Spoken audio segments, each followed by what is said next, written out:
It's 3:10 p.m. on Thursday, the 29th of March, 2012. I'm Mark Strassman, reporter with Etopia News. I'm about to talk to David Cruz Thayne, who's in Westlake Village. I'm in Studio City. Welcome back, David, to Etopia News. It's great to be here, Mark. Thanks for having me. We talked about the campaign last time. Today we're going to talk about the issues. Right. How important, compared to other elements in the campaign, do you think a successful campaign depends on the issues? Well, it's without a doubt a gigantic part of it. And it's not everything, but it's a gigantic part. And especially when you have a situation like we have right now in our economy, people are concerned about jobs, are concerned about whether they're going to be able to keep their jobs or whether they're going to be able to find them. And so when you're dealing with an economy like what we're dealing with right now, the issues is a big part of it. Okay. Do you think that you can only attract voters who agree with you on most of the issues, or do you think some people will vote for you because they see you've done a thorough and thoughtful job of approaching the issues?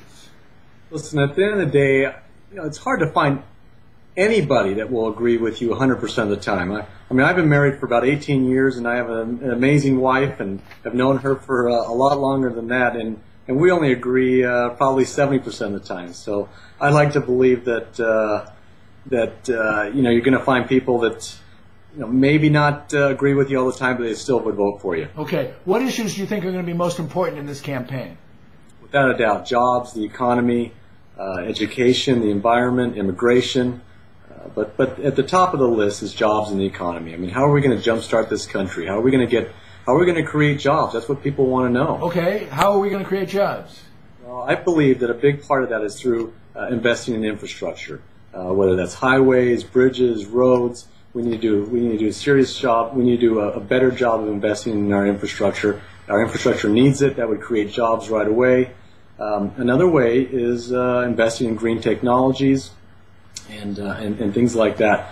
But we also, it can be, you have the macro picture, and that's what I just described there, but you also have the micro picture, and that is in each member of Congress in their own particular district and what they do there to create jobs.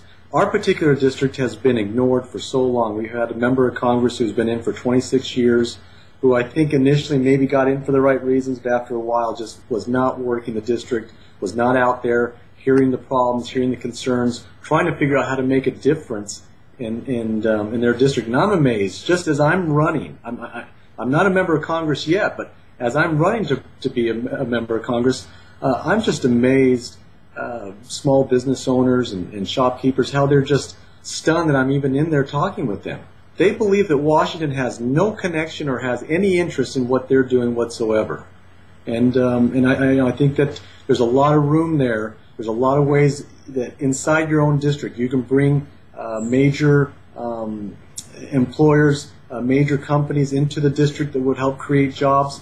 There's a lot of things that can be done in promoting our own district here, and that has not been done. Okay. What issues are the strongest differences between you and your opponents? Well, probably the biggest one is I'm the only one in this race that's not a career politician. I'm the only one in this race that's not an elected official. We have folks in this race that are from Sacramento, and I don't believe that California being the way it is, the sorry situation that we're in as a state, that anybody from Sacramento should be promoted to go back to Washington, D.C. I believe, like the founders intended, they intended for shopkeepers and business owners and farmers to go back and do the job for a period of time, and then you return to your area, your district, and you let someone else go, a periodic rotation. I mean, our political system is broken, and a lot of it has to do with the people that we're sending back there. We keep sending the same folks over and over again. Okay. Tell us a little bit about your process when you approach an issue. How do you go about getting information and formulating your approach to it? Oh, great question. Well, one way is I'm a big believer that you got to put great people around you. I always have.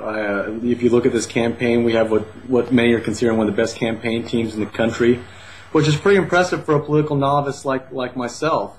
So the first thing you do is you put great people around you to help advise you. I'm a big believer in getting multiple different opinions from lots of different areas, with people who sometimes agree with you, and also with people who don't rarely agree with you, and to get their point of view.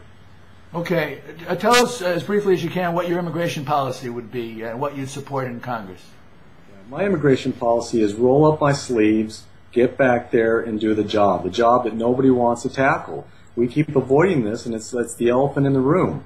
You got to roll up your sleeves. We got to come up with a program that will allow for those who are here, who have been productive members of our society, who are living here, who have families that are here, they've been here a long time, they've obeyed the law, no criminal background. They have to create a pathway to citizenship for them. And I believe one way you do that is you create what I would say have a situation where they have skin in the game. Or maybe you charge a $5,000 surcharge and get them on the path to citizenship. And if we do that, that would then help get them out of the shadows, get them paying taxes, get them doing the things that we need them to do, in terms of also that will help fund Social Security and Medicaid and Medicare and programs like that need serious funding. Okay, what would you like to see Congress do about education policy, if anything? I'd like to see Washington, I want to say, almost get off the backs of the teachers. And what I mean by that is we're not allowing teachers to teach. They're just teaching to certain tests. And we're losing great teachers, and we're creating this kind of flatline system where we don't have, maybe we don't have any bad teachers, but we lose all our great teachers. Great teachers get into the business of teaching because they want to teach. They feel like they know how to do it, and they have a way of doing it. And we have to let them do that, not just have them just teach to the test. How can Congress make that happen?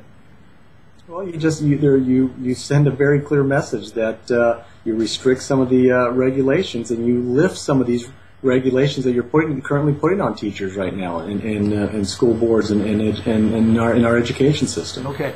Do you favor drilling for oil offshore at the California coast? Absolutely not. Okay. These waters are too pristine. No, I would not. Okay. What's your view on climate change, and what, if anything, the U.S. government should be doing about it? Well, climate change, we have to invest in our. Listen, as a government, the government should be pushing for higher. I won't say accountability, but higher rates of when it comes to our cars, a higher standard of fuel efficiency. That's one area where we need to do that. Also, when you look at the military and you look at their fleets and look at that's an area where we can also increase our efficiency when it comes to the automobiles and everything that they're using that's fossil fuel intensive. Okay, you mentioned renewable energy. What policies, including possibly feed-in tariffs where people are paid for providing energy to the grid, would you support in Congress? Well, wind and soil. I mean, we need to just continue our investment in these areas. We need to look also in co-financing some of these things with private enterprise, with venture capitalists, so we speed this whole thing up. We can't just be relying on government. We have to be a little bit more reliant, working in partnership with venture capital and those who are on the ground doing these kinds of things. What's your view of the Affordable Care Act? Do you think that the individual mandate is constitutional? Well, I sure hope so. I mean, I'm losing a lot of confidence in the Supreme Court, and I hope it doesn't come down to a 5-4 decision, because the Supreme Court that's supposed to stay out of politics, it's supposed to be looking in what's in the best interest in the laws of this country, and we continue to see them fall, 5-4, and it would be very discouraging if that were to happen. Okay. If it does fall and Congress has to reconsider health care, would you favor a single-payer system? I think single-payer system is a very good system. I think the president, the system he came up with was the best system he could come up with at the time, in giving a little bit to both sides. And but if this is struck down 5-4, then we're going to have to look at a single payer system, no doubt about it. Okay. Should insurance plans provide for free contraception for women covered by those plans? I'm sorry, what? Yes. Yes. Okay. Do you think President Obama is pursuing the right strategy vis-a-vis Iran's nuclear ambitions? Well, I think he's proceeding with caution, watching it very closely. He's on top of it, monitoring it. But at the end of the day, we got to remember that we have to defend our partners in the Middle East, and that's Israel. They're our best partners, really one of the few democracies in the Middle East, and we have to do everything we possibly can to support them, and we have to make that very clear. Does that include a military attack on Iran? Well, if it's instigated by Israel, I think at the end of the day we have to support them, yes. Okay. What are your views on high-speed rail in California? High-speed rail is something I'm a big believer in. If you look at what's going on around the world with high-speed rail, we are so far behind in this country when it comes to that. And the California one I was very much in favor of. I'm in favor of the overall big picture, the idea of it. But when we start kind of getting into the weeds a little bit and see what's going on with it here in California, it seems to be I'm a little discouraged with what I'm hearing and what I'm seeing, and we might have to go back to the drawing board with it. Okay. Do you think America is in decline, and if so, what should we do about it? Well, I think that, I'm a very positive, optimistic person, so I'm always looking on the bright side, and the glass is always half full. But I do understand that a lot of people believe that we are in decline. Our fiscal house is not in order. I think we need to get our financial house in order. When we do that, I think that will raise the hopes and get people believing again that we're still the superpower and that we're still the great country that we are. Do you think that income and wealth in the United States is equitably distributed? And if not, what would you as a member of Congress do to remedy this situation? Well, we live in a very capitalist society, and at the end of the day, there are those who are going to make a lot, and there's going to be some that don't. We probably should do as much as we can to make that as fair as possible. I think there's extremes on both sides, and one extreme is I believe that there are people getting away who are making just ridiculous amounts of money, who are not being taxed properly, and are getting away with way too much. So we need our tax system needs to be a much more fair system. We have to eliminate a lot of the loopholes that are out there, and create a little bit more of a fairer tax system. And then of course you're always going to have people who make a lot more than others. It's just the way one way our country was built on that. Okay, what about Citizens United and super PACs? Do you favor campaign finance reform, and if so, what specific changes would you like to see? Absolutely. We need serious campaign finance reform in this country. It's something that I felt like we've had many opportunities to get it done. It hasn't happened. The Citizens United decision, I think, is a terrible decision that is going to, at the end of the day, there's going to be fewer people, I say involved, but fewer people who are actually, you're allowing a few people to really control the system and really control the elected officials, and that's scary. If you look at what's happening in the Republican race with the super PACs, and you see one billionaire out of Nevada, basically, who has been funding Newt Gingrich's campaign, and you have another billionaire who's funding Rick Santorum, and Mitt Romney has the only reason he has the advantage is he has a few more billionaires than everybody else who are funding his campaign. We can't allow that to continue to happen. Would you favor a constitutional amendment to repeal Citizens United? Whatever it takes. Okay. Is technology permanently unemploying people, and what can we do about it if it is? I don't think it's underemploying people. I think that there's a lot of jobs that are out there that need people who are properly trained in technology, and I think that's a big problem that we have right now, is that we have our young kids who are graduating are not equipped and ready to take these new jobs, and we have to end up hiring from other places around the world. Okay, what issues that no one is talking about yet do you think are going to come up in the next few years, and how would you address them? Sorry about that. Can you? Right. What are some issues that aren't being talked about now that you think are under the surface, but that may emerge in the next few years, and that we ought to be thinking about? Well, I can tell you, as I go door to door, as I run this grassroots campaign that we're running, I can tell you people are furious about how long members of Congress are back there. They're upset at their United States senators, how long they've been back there. I think with technology being the way it is, okay, we have to find a way, and technology is the way to do this. We have to find a way to get our members of Congress not spending so much time in Washington, D.C., because when you see how much time they spend back there, and you see who they're hanging out with day in and day out, and you see the special interests and the lobbyists and the party bosses, and after a period of time they just cave in and they do what they want and not what's in the best interest of their district and the voters and the constituents in their district.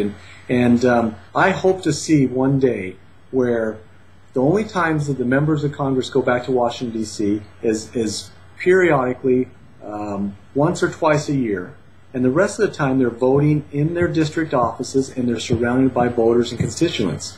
Washington has a way of completely can mess with your head. You can lose your bearings, and when you get back there and you spend so much time, we get these disconnected career politicians who are completely out of touch with what people are going through.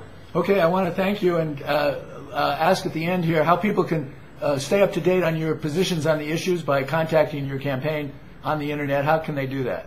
Sure, Mark. They can go to www.dct2012.com. Again, www.dct2012.com. And I will say this to the listeners: if you like my message, if you like what you're hearing, we need your help and your support. It's a call of action, because I can't do it all. Our campaign can't do it all. People that are listening to this kind of podcast and this kind of radio listening, they need to get off their rear ends and get involved. And that's the only way we're going to create change, because if they don't do that, we're going to keep this. Nothing's going to happen, and nothing's going to change. Okay, thank you for your message of change and for talking to us about it today on Etopia News. Thank you, Mark. Bye-bye. Bye.